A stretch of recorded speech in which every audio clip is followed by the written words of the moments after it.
Now that Summer Games Fest is over, there's lots of games to talk about. Let's talk.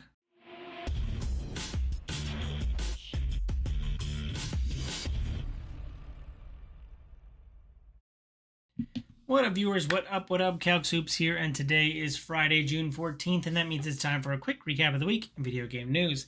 Like I said, I only got to talk about the opening ceremony of Summer Games Fest on last week's episode, but this week I get to talk about everything else. So I'm going to run through them very quickly. I'm just going to give the high-level views, the things that caught my eye, but there's plenty of stuff that I'm probably going to miss, and if you think I should keep more things on my radar, feel free to leave a comment down below. Moving right along, the Xbox Showcase was right after the Keighleys so this was back on Saturday. And yeah, there was a lot of stuff to talk about. The name change for Dragon Age Dreadwolf. Dragon Age Dreadwolf was the previous name for the upcoming Dragon Age sequel, but it is now called the Veilguard. I don't know why it got changed. I had no connection to the previous one, but yeah, now it's called the Veilguard, and they kind of established who the characters will be playing as in the next Dragon Age will be. Although I don't believe they had a date for that yet. Oh, it says fall of this year, so we don't have to wait that long. So looking forward to seeing more Dragon Age. Fallout 76 is finally giving the Fallout fans something they've wanted for a long time, and that is the ability to play as a ghoul. I bet brought on by the recent popularity of the Fallout TV show on Amazon, I bet a lot of players more now than ever want to play as a ghoul. So I can imagine a lot of people wanting to be gunslinging and dusters all throughout the wasteland. So looking forward to that. Perfect Dark. We haven't heard from Perfect Dark in a while, but there's a new Perfect Dark game. We actually get to see a little bit of gameplay, and yeah, it looks really interesting. Although the kind of like Perfect Dark was always like, pretty high sci-fi. But yeah, I just the like, can she trust her eyes? Is she in a simulation kind of stuff? Like that really made me think like what's going on here. So yeah, but overall I thought the Perfect Dark trailer looked cool. And yeah, I'm excited to play it. I think things started off the Xbox Showcase really strong, showing us the previously leaked Doom: The Dark Ages. So they're bringing the Demon Slayer back to the medieval times, but he still has his shotgun, but now he's got a saw blade shield, and dragons he can fly around on. So I'm really excited to see Doom Guy slaying through castles, and then really leaning into this kind of like medieval motif. So that should be fun. Speaking of medieval, the new Fable, we got to see a little bit more about like what the story is. I don't know if we actually got any time with gameplay, but yeah, I think it kind of showed. Actually, it did. It kind of showed like a character, what it sounds like when people would be talking to you. And they emphasize the thing that I really like about the Fable series, which is just all about choices. Like it's all about, and hopefully it's a lot more nuanced than just like Paragon or Renegade. And there's like a little bit of depth and factions potentially to contend with. So yeah, I'm very much looking forward to what they're gonna do with Fable. Mixtape was a random Annapurna one that was in the showcase, and it just like looks like, what if Annapurna did Life is Strange? Because it's just all about vibes and it's a bunch of kids palling around. There's not even like a murder mystery to figure out, but it's just about kids being kids in the 90s and listening to, a very 90s soundtrack. So that's all it kind of was. So that caught my eye. And speaking of Life is Strange, there's an upcoming sequel to Life is Strange that actually has a launch date of October 29th later this year. And yeah, it is a continuation of Maxine, the protagonist from the first Life is Strange game. So there has been Life is Strange sequels, 1, 2, and 3 in True Colors. But this is an actual continuation of the character from the first one. The other ones don't actually have the character from the first one in it. They're all kind of new, unique stories within that universe.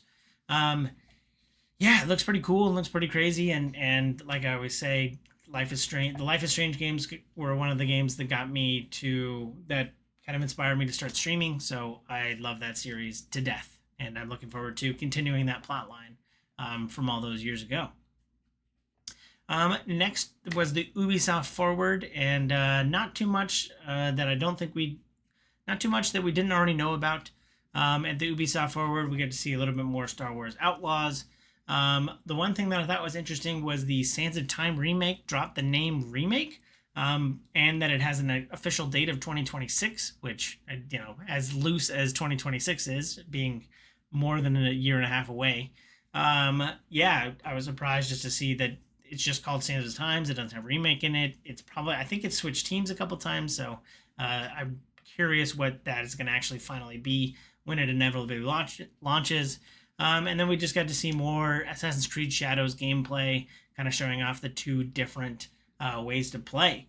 And as someone who wants to be more stealthy, I would definitely enjoy myself being the stealthy assassin in Assassin's Creed. So looking forward to playing that way. Next, we had the PC Gamer Showcase, talking about all the cool indie games that are coming to PC. One of which was Stormgate. Stormgate is made by some ex-developers from StarCraft, and they said, what if we made a new RTS game? And they have a new faction now. There was a new, kind of angelic faction. The previous two factions have been, mecha humans and, demon creatures. So they're kind of leaning more into now they've got, the angels, so I'm curious if it's like Diablo characters, but as an RTS. That's kind of the vibe I'm getting from it, especially from, the art style sometimes. But, yeah, we get to see a new faction coming from Stormgate. And I think there's an official launch date later this year as well. I think in August sometime. So looking forward to that. There's another game in there called Fumes, which just looks like Mad Max, but 8-bit. Yeah, just very polygon, very pixelated. Looks like potentially car combat, driving around in a desert and shoot people with your cars. So that was another game that caught my eye. One of the games that was coming out of that was drawing a lot of hype at Summer Games Fest was Battle Aces. This is a mobile game that gives you kind of a full-scale RTS experience in the claimed 10 minutes. I haven't actually downloaded the game yet, but yeah, if I can get an RTS experience in just a few minutes, like a full kind of PC RTS experience, then yeah, that's definitely a claim that I would want to hear more about. Another game that caught my eye rather recently was Death Sprint 66. It's you're just running and parkouring and jumping off walls, and it's a race, and you're just trying not to die and be the first one across the finish line. I love anything that has your character running, as a runner myself, so very much looking forward to Death Sprint. And then last but not least, the game that caught my eye at the PC Gamer Showcase was Still Waits the Deep. I'm very excited for the Chinese Rooms kind of Cthulhian first-person narrative, first-person horror game, and we got to see a little bit more of what the blob monsters that we'll be avoiding in Still Wakes the Deep. So, yeah, I'm looking forward to Still Wakes the Deep very much. So, but I've rapidly ran through 3 different massive showcases. So, if there's anything you feel I forgot that I should keep on my radar, feel free to leave a comment down below. Moving right along, Epic Games has leaked. They had a massive leak this week, a bunch of different code names with dates attached to them, and people have started to kind of unscramble what those code names were, one of which kind of points to a Final Fantasy IX remake, which would be interesting considering they haven't even finished the Final Fantasy VII remake, but I know that that's probably in development already. There was a new Turok game that they kind of pointed to, which is interesting because I thought that IP was completely dead. And then it also kind of looked towards a lot of PlayStation IPs coming to PC, including The Last of Us Part 2, which I believe hasn't been on PC yet. So if that's confirmed and has a date to it, that's pretty sweet. So pretty interesting to see that stuff leak, and hopefully it gets more officially announced sometime in the near future. Never underestimate the toxicity and pettiness of a gaming community. Having spoken previously about the $500 skin coming from League of Legends, so there's a I think a League of Legends World Championship skin that would cost $500, and the community did not like that, and so since that has gone live, the community has perpetually banned the character Ari, which is the character that has the $500 skin, so that people who wanted to, if they even bought it, they couldn't show it off because it just keeps getting perpetually banned in the games. So yeah, I just think it's kind of funny to see the Riot community kind of turn against them and turn that toxicity against Riot itself. So pretty interesting stuff, and it's funny to kind of, it's a fun form of kind of a protest by just perpetually banning this character that they just made a $500 digital skin for. So pretty funny thing to see there. I'll have a link down below. You can check out all about that. Miyazaki has given everybody the thumbs up. The creator of Dark Souls and most recently the Elden Ring series has said, hey, it's cool if you use guides. And there you go. There you go. If you were looking for permission, I don't know why you were looking for permission. No one really cares. No one's really holding it against you except for gatekeepers, and you don't want to interact with them anyway.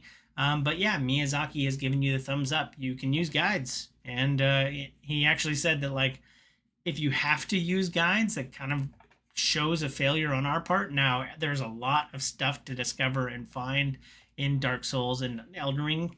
But, you know, and he kind of takes that on himself as like a, hey, that's probably a failure on our part that, you know, we didn't point you in the right direction. You didn't get everything your first time through. There's just way too much to kind of uncover in those games, and it's so crazy how rewarding it is to explore those games and find those kind of weird things that no one else has found. So pretty cool that you kind of get the thumbs up from the creative director on use guides. And I would have told you to use them anyway, because I've definitely used guides all the time in my playthrough of Elden Ring. But yeah, hopefully that gives you the solace you need. No one's shaming you for your guide usage. One of my favorite indie games from last year was Dredge, and they're coming out with a physical edition, physical collector's edition of the game for I think $100. You can buy it on Switch or PlayStation 5, and you will get like a coin, a note from the developer. You'll get a, like, I don't know what the material is for it, but you get like a rune that you can kind of put on your shelf and look like you're Cthulhian. But yeah, if you want to get a physical edition of the Cthulhu fishing game, Dredge, I would highly recommend it. And I'm having already owned it, I might still pick it up to check it out. So I'm a sucker for anything that comes with like a coin or any kind of apparel. So this kind of collector's edition is right up my alley. Discord and PlayStation have finally gotten all the cogs working together so that Discord should be fully integrated into a PlayStation console. It's been very convoluted to try and get Discord and try and get on Discord with your friends. You have to like go through a separate app and like connect using QR codes and stuff like that. But now it should just be fully integrated. So I don't know if that update is live this week or if it will be in the near future. But yes, we will finally be able to just hop into Discord via PlayStation. We won't have to deal with any middlemen, and everybody should be able to talk to their friends online via any platform that can connect to Discord, which is a good thing to see and something I know my friend group will really appreciate.